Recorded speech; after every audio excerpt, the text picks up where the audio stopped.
Ciao ragazzi, bentornati in questo nuovo video. Oggi vi ho portato a Briosco, nel cuore della Brianza, e voglio farvi vedere come funziona un base rover. Parlo proprio degli R8 Model 3. Molti pensano che il base rover serva solamente nei posti dove non prende il segnale telefonico, ma questa è assolutamente una bufala, perché il base rover può servire, per esempio, in quelle situazioni in cui magari avete pianificato un rilievo, siete sul campo e a un certo punto la stazione smette di funzionare. Mi riferisco al mount point della vostra rete di correzione. In quel caso sareste fregati e dovreste appunto annullare il rilievo, e questo è una perdita di denaro e una perdita del vostro lavoro. Ma ci sono altri casi che coinvolgono il base rover. Per esempio oggi, oltre ad avere un segnale molto scarso perché siamo in una zona di campagna, la stazione più vicina a me si trova a molti chilometri di distanza. Questo vuol dire che la correzione del segnale è molto scarsa, per cui non va bene per il mio rilievo. E quindi ho deciso di utilizzare il base rover proprio per questo. Quindi, bando alle ciance, voglio mostrarvi quanto è veloce, semplice ed efficace utilizzare un base rover. Molti pensano che sia scomodo avere un base rover perché bisogna portarsi dietro un sacco di strumentazione e quindi un sacco di peso. E spesso magari per raggiungere il posto bisogna fare un po' di camminata e con la strumentazione pesante non è proprio il massimo. Ma queste persone si sbagliano perché la strumentazione ci sta tutta in una cassa, come potete vedere qui. Abbiamo la base, abbiamo il rover, abbiamo il nostro TSC2, il codolo per la base, l'holder per il TSC2, le due batterie più due batterie all'interno per non restare mai a secco, e le antenne per il GPS. E quindi siamo pronti per il rilievo. Per prima cosa dobbiamo avviare la base. Bisogna collegare il ricevitore base al nostro controller. Noi l'abbiamo già collegato, infatti qua ci fa vedere i satelliti. Una volta collegato possiamo procedere con il rilevamento. Avviare il base rover, avviare il ricevitore base. Chiaramente dovete aprire un lavoro prima di fare tutte queste operazioni. Poi diamo il nome del punto, ovvero il punto in cui si trova la base. Noi lo chiamiamo 100. Dobbiamo cliccare sulla freccetta, inserisci, cliccare su qui. In questo modo prenderà le coordinate del punto. Memorizziamole. L'altezza dell'antenna 1,50 m. Possiamo andare avanti.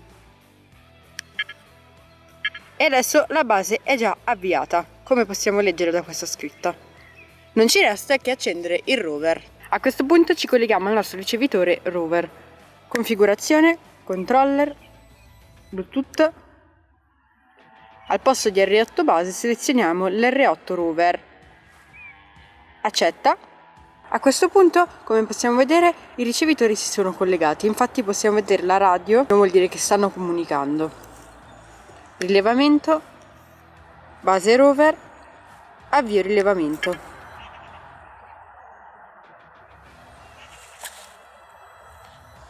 Eccola qua, indichiamola e accettiamola.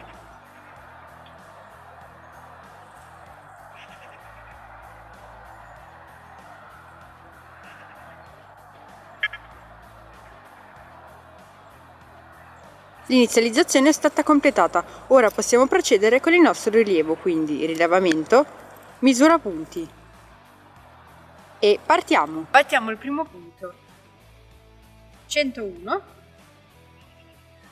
altezza della palina 1,80 m. Come possiamo vedere siamo in fisso, i valori sono molto bassi, quindi procediamo.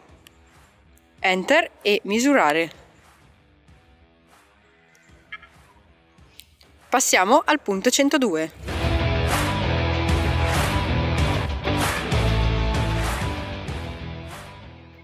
Tenete presente che con l'R8 Model 3 potete attaccare più di un ricevitore alla base. L'importante è mantenere lo stesso segnale di frequenza.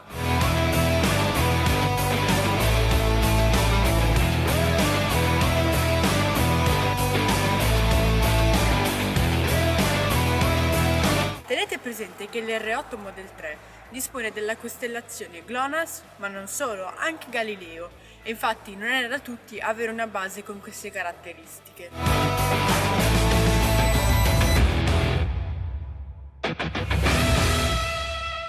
Per oggi è tutto ragazzi, spero che questo video vi sia stato utile.